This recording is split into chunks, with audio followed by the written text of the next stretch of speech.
అందరికీ నమస్కారం. ఈరోజు కథ ఎర్రసంచి. రచన పెదపూడి ప్రభాకర్ గారు. ఇంకా స్టోరీలోకి వెళ్ళిపోదామా? సోమవారం బ్యాంకు రద్దీగా ఉంది. శేఖరం డబ్బు అడగడంతో బ్యాంకుకు వచ్చాను. శేఖరం నాకు బావమరిదవుతాడు. అమ్మాయిని కాలేజీలో జాయిన్ చేయాలి. ఓ 25,000 ఉంటే సర్దమని ఉదయం ఫోన్ చేశాడు. బ్యాంకుకు బయలుదేరుతుంటే, ఇదిగో బ్యాంకుకు వెడుతున్నట్టున్నారు, బీర్వాలో ఎర్రసంచి ఉంది, అది తీసుకువెళ్ళండి అంది తాయారు. ఉదయం నుండి మా ఆవిడ హుషారుగా ఉంది. వాళ్ళన్నయ్య ఫోన్ చేయడం, అడిగిన వెంటనే నేను డబ్బు సర్దుతాననడం ఆవిడ హుషారుకు కారణం. బీర్వాలోంచి ఎర్రసంచి తీశాను. మా పెళ్ళైన దగ్గర నుంచి డబ్బు విషయంలో ఎర్రసంచి ముఖ్య పాత్ర వహిస్తుంది. డబ్బుతో సంబంధం ఉన్న ఏ పనైనా చేసే ముందు ఎర్రసంచితో వెడితే ఆ పని దిగ్విజయంగా జరుగుతుందని మా నమ్మకం. బ్యాంకులో డబ్బు డ్రా చేయడానికైనా, డిపాజిట్ చేయడానికైనా ఎర్రసంచితో బయలుదేరడం జరుగుతుంది. క్యాషియర్ టోకెన్ నెంబర్ పిలవడంతో కౌంటర్ దగ్గరకు వెళ్ళి డబ్బు డ్రా చేసి ఎర్రసంచిలో పెట్టి వెనక్కి తిరిగాను. బ్యాంకు బయట కేశవరావు గారు కనిపించారు. కేశవరావు గారు మా నాన్నగారికి మంచి స్నేహితుడు.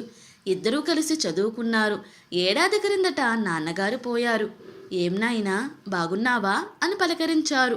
నవ్వుతూ తల ఊపాను. పెద్దవారైపోవడంతో మెట్లు ఎక్కలేకపోతున్నారు. చెయ్యి పట్టుకుని లోపలికి తీసుకెళ్లి కౌంటర్ పక్కగా ఉన్న సోఫాలో కూర్చోబెట్టాను. మా అల్లుడికి ఓ 1,000 రూపాయలు అవసరమైతే అమ్మాయితో కబురంపారు. అమ్మాయి నిన్న ఉదయం వచ్చి డబ్బు ఇస్తావా చస్తావా అంటూ కూర్చుంది.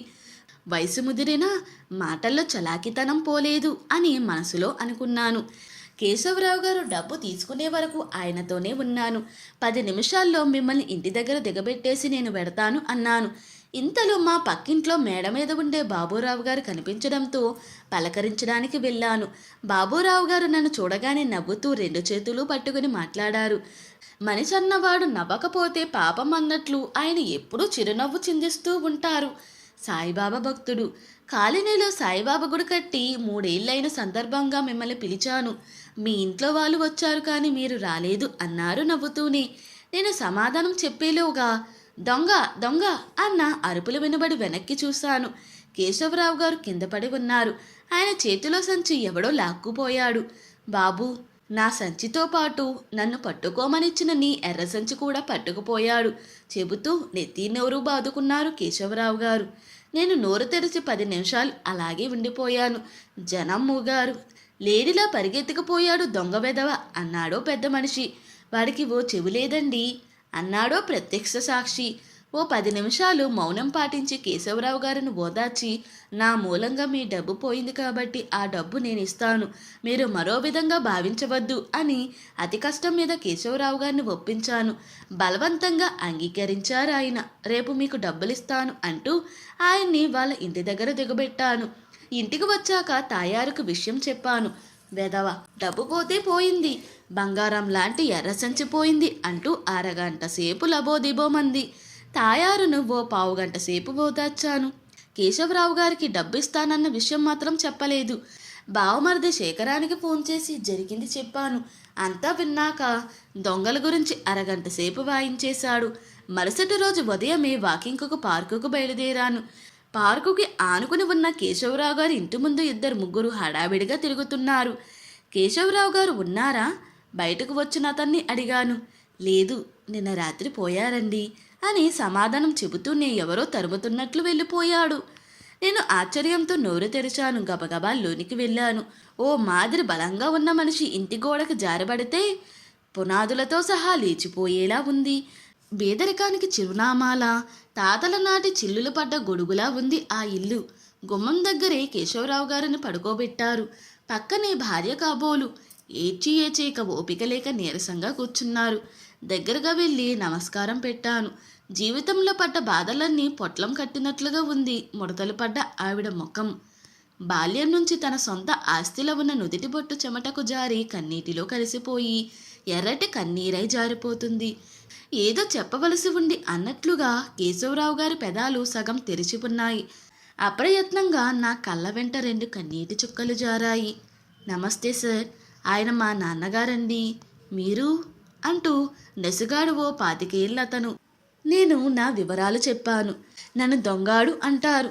పేరు విని ఆశ్చర్యపోతున్న నా వైపు చూసి చెప్పడం మొదలుపెట్టాడు. మా అమ్మకి పిల్లలు పుట్టడం, వాళ్ళు ఏడాది కూడా బతకకుండా చనిపోవడం జరుగుతుండేది. ఏదో ఒక విచిత్రమైన పేరు పెడితే పిల్లలు బ్రతుకుతారని ఎవరో సాధువు చెప్పాడట. అప్పుడు నాకు దొంగాడు అని పేరు పెట్టారండి. నాకు ఉద్యోగం లేదండి, తినడానికి ఏమీ సరిగా ఉండడం లేదండి అని దొంగాడు అన్నాడు. ఆ మాటలు అంటున్నప్పుడు అతని కంటికి అడ్డుపట్టిన కన్నీటి పొర నా మనసును కడిగేసినట్లయింది. కార్యక్రమాలు అన్నీ అయిన తరువాత ఒకసారి కనిపించు అని నా సెల్ నెంబర్ అతనికి ఇచ్చాను. ఓ పావుగంట తర్వాత శవాన్ని తీసుకువెళ్లారు. ఓ 10 నిమిషాల తర్వాత భారంగా ఇంటికి నడిచాను. మేడ మీద నిలబడి అటూ ఇటూ తిరుగుతున్నాను. వీధి చివరన ఉన్న వెంకటేశ్వర స్వామి గుడిలోంచి భగవద్గీత వినిపిస్తుంది. గుడి గోపురం చుట్టూ పావురాలు ప్రదక్షిణాలు చేస్తున్నాయి. దూరంగా దొంగాడు ఇంటివైపు వస్తూ కనిపించాడు. ఉదయం ఫోన్ చేసి అడ్రస్ అడిగాడు. అతని గురించే మేడ మీద నిలబడ్డాను. దూరం నుండే నన్ను చూసినట్లున్నాడు. ఇంటి దగ్గరకు రాగానే పైకి చూశాడు. నేను పైకి రమ్మని సైగ చేశాను. కొత్తగా కాలేజీకి వెళ్ళే స్టూడెంటులా భయంగా పైకి వచ్చి దూరంగా నిలబడ్డాడు. నీ ఉద్యోగం గురించి మా ఆఫీసర్తో మాట్లాడాను. ఆయన ఈరోజు ఉదయం ఆఫీస్ పని మీద హైదరాబాద్ వెళ్ళాడు. వచ్చిన తర్వాత తప్పకుండా నీ విషయం చూస్తానన్నాడు అని చెప్పాను. అతను సరేనన్నాడు. నీ బయోడేటా ఇస్తే ఆఫీసర్ వచ్చిన వెంటనే ఇస్తాను అన్నాను. ఇంతలో తాయారు కాఫీ కప్పులతో పైకి వచ్చింది. దొంగాడిని చూసి, కేశవరావు గారి అబ్బాయా అడిగింది నా వైపు చూసి. అవును అన్నట్లుగా తలూపాను. నీ పేరేమిటి అడిగింది కాఫీ కప్పు అందిస్తూ. దొంగాడు అని చెప్పాడు. నా వైపు ఆశ్చర్యంగా చూసింది. నేను ఏమీ మాట్లాడలేదు. కాసేపు నిలబడి కాఫీ కప్పులతో కిందికి వెళ్ళిపోయింది. నేను చెప్పదలుచుకున్నది ఆలస్యం చేయకుండా చెప్పడం మొదలుపెట్టాను. తినడానికి కూడా కష్టంగా ఉందన్నావు కాబట్టి నీకు ఉద్యోగం వచ్చేలా చూస్తాను. ఇదిగో ఈ డబ్బు ఉంచు అంటూ 2 500 నోట్లు అతని చేతిలో పెట్టాను. అతను వద్దు అంటూనే జేబులో పెట్టుకున్నాడు. 2 నిమిషాల తర్వాత బయోడేటా సాయంత్రం ఇస్తాను అన్నాడు. నేను సరే అన్నట్లు తలూపాను. చెప్పినట్లుగానే సాయంత్రం 6:30కి దొంగాడు వచ్చాడు. చేతిలో ఎర్ర సంచితో ప్రత్యక్షమయ్యాడు. బ్యాంకు దగ్గర పోయిన ఎర్ర సంచి ఇతని దగ్గరికి ఎలా వచ్చిందా అని ఆశ్చర్యపోయాను. సంచి మధ్యలో తాయారు మా పెళ్ళైన కొత్తలో కుట్టిన పువ్వుల డిజైన్, పసుపు రంగు దారంతో కుట్టిన తన పేరు కొట్టొచ్చినట్లుగా కనిపిస్తున్నాయి. అతను సంచి తెరిచి బయోడేటా నా చేతిలో పెట్టాడు. ఎర్ర సంచి బాగుంది అన్నాను నెమ్మదిగా. మా అమ్మ పెళ్ళికి ఎవరో బహుమతిగా దీనిని ఇచ్చారట. అప్పటి నుండి ఇది మా ఇంటిలోనే ఉంది. మీకు నచ్చితే తీసుకోండి అని సంచి నా చేతిలో పెట్టబోయాడు. ఎర్ర సంచి జారి కింద పడింది. అరెరే అంటూ అతను వంగి తీయబోయాడు. ఇంతలో అతను పెట్టుకున్న టోపీ జారి కింద పడింది. అతను టోపీ చేతిలో పట్టుకుని సంచి తీసుకోమన్నట్లుగా నాకు అందించాడు. అప్పుడు నేను అతన్ని పరీక్షగా చూశాను. అతనికి ఒక చెవి లేదు. బ్యాంకు దగ్గర దొంగతనం చేసిన వాడికి ఒక చెవి లేదు అని ఒక ప్రత్యక్ష సాక్షి అనడం నాకు వెంటనే గుర్తొచ్చింది. అంటే సొంత తండ్రి దగ్గర డబ్బు కొట్టేసి పారిపోయింది వీడేనన్నమాట. ఒక్క క్షణం నా మెదడు పనిచేయడం మానేసింది. లోపలికి వచ్చి తాయారు చేతులు ఎర్రసంచి పెట్టి విషయం చెప్పాను. కళ్ళు పెద్దవి చేస్తూ కోపంతో బయటకు వచ్చింది తాయారు. దొంగాడు మా మాటలు విన్నట్లున్నాడు. అప్పటికే నెమ్మదిగా జారుకున్నాడు. కేశవరావు గారి శవం ఏదో చెప్పాలన్నట్లుగా నోరు తెరిచింది. వీడి చేతివాటం గురించే అయి ఉంటుంది. బయోడేటా చింపి చెత్తబుట్టలో విసిరేశాను. ఈ స్టోరీ ముగిసింది. ఈ స్టోరీ కనుక మీకు నచ్చినట్లయితే మరియు నా ఎక్స్ప్లెనేషన్ కనుక మీకు నచ్చినట్లయితే ప్లీజ్ లైక్, షేర్, సబ్స్క్రైబ్.